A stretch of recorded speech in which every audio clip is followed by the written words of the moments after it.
So I was reading up on the Iowa school shooting when I came across an article from CNN about it. And there was a paragraph in the article that read this. So far this year, the U.S. has suffered an average of at least one mass shooting every day in which at least 4 victims are shot, according to the Gun Violence Archive. So I immediately thought, wait, we're only 6 days into the new year.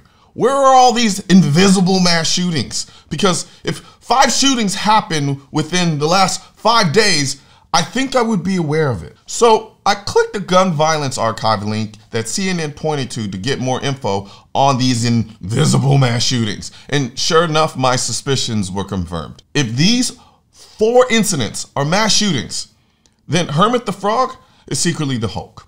You see, I clicked on the first incident. But before I tell you what I found, I want to tell you about these awesome premium embroidered two-way hoodies at shop.mrcolionnoir.com. These are by far my favorite hoodies because they're thick and they're soft, and I love the embroidery like this AK design that I'm wearing right now. But they come in a bunch of other awesome two-way designs like Need Money for Guns and all of the other designs that I have on shop.mrcolionnoir.com. So I'm gonna leave a link in the description section of this video so that you can click on it and then cop a couple of hoodies or 2. Now, after I clicked that first incident, the title of the news report that popped up literally reads this: 1 dead, 5 injured in drive-by shooting at Baton Rouge apartment complex. I'm sorry, but how the f is a drive-by shooting a mass shooting when it's a drive-by shooting? This is street violence, not mass shootings in traditional sense of the word. I know this because in the article, the police also tell us in some of these cases, they're even having trouble getting victims to cooperate when it comes to getting information, adding they're having to lean in extra hard on the families to get answers. Hearing that, you should immediately ask yourself, why would it be hard to get information if it was a mass shooting? Because it wasn't a mass shooting.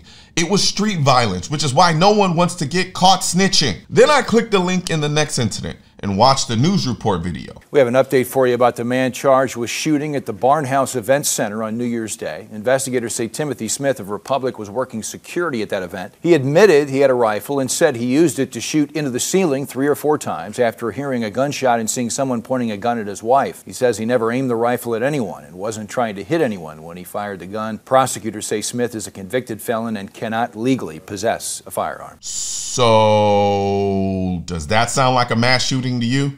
Exactly. Then I clicked the next incident, and just like the first incident, the title of the news article literally says, high school freshman killed in drive-by shooting on New Year's Day. School system release statement. So again, how is a drive-by shooting a mass shooting when it's a drive-by shooting? Let's not forget that it took place in the exact same city as the first drive-by shooting. So then I clicked the link to the last incident, thinking, surely this will be at least close to a mass shooting. Wrong. Though the title of the article reads, authorities ID 2 killed at New Year's Eve party in downtown LA, if you get towards the end of the article, it reads this: the victims were attending a New Year's Eve celebration at an underground party in a 2300 block of Porter Street, police said. During the party, a dispute occurred between unknown people, resulting in shots being fired. That doesn't sound like a mass shooting.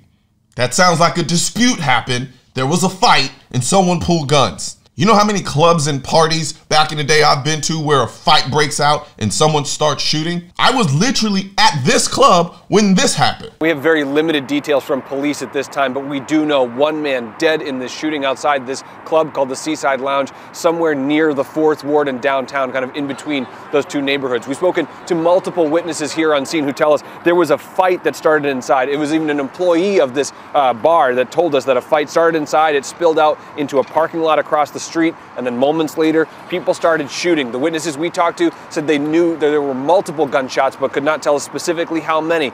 When I was at this club, I didn't walk out of the club thinking, oh my goodness, I was just in a mass shooting. No, I thought, damn, I'm sitting here having a good time with friends, and I see a fight break out. And immediately my thought goes, I'm pretty sure guns are gonna probably start coming out at some point during this fight. So I put myself between the fight, I put a brick wall between myself and the fight, so as if guns were to come out and start shooting, I had some barrier of protection because there were too many people to get to the exit in time before things quickly escalated. So of the so-called 5 mass shootings that have happened in 2024, according to CNN, only one of them is actually a mass shooting. And the rest was street violence or some dispute or fight at a club. Yet they'll include these 4 shootings in the mass shooting statistics to scare the masses into thinking there's this crazy phenomenon of mass shootings in America, and thus we need to get rid of all the guns. This is bullshit. And it's why you have to share videos like this with as many people as possible so that they can see how deceptive the anti-2A lobby and the mainstream media is when it comes to mass shootings. Mass shootings are actually incredibly rare. And when I say mass shootings, I mean any shooting where someone or people go to a public place with a large number of people to try to kill as many people in that place as possible indiscriminately. I knew the mainstream media was dishonest, but this is just ridiculous. So in order to make sure as many people as possible are exposed to this deception and realize that they're being lied to when the mainstream media gives them stats on mass shootings, make sure to share this video, like this video, and then leave a comment so that the algorithm picks it up and spreads it to more people. Then subscribe to the channel and click the bell symbol so that you're notified when I drop another video exposing the deceptive practices of the anti-2A lobby and the mainstream media. And don't forget, I put a link in the description section for you to pick up our new premium embroidered 2A hoodies at shop.mrcolionnoir.com. And we also have these I'm the Militia hats as well.